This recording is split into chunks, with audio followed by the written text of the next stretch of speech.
Hi guys, nagluluto pala ako ngayon ng Kentucky beans na may minced pork.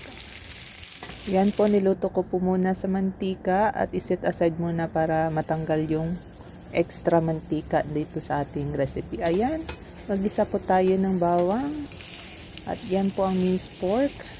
May halong dried shrimp para mas malasa.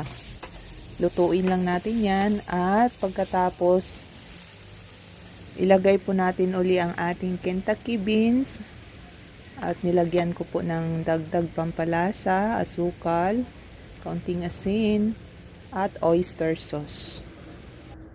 Pagkatapos ay ihalo natin ng maigi.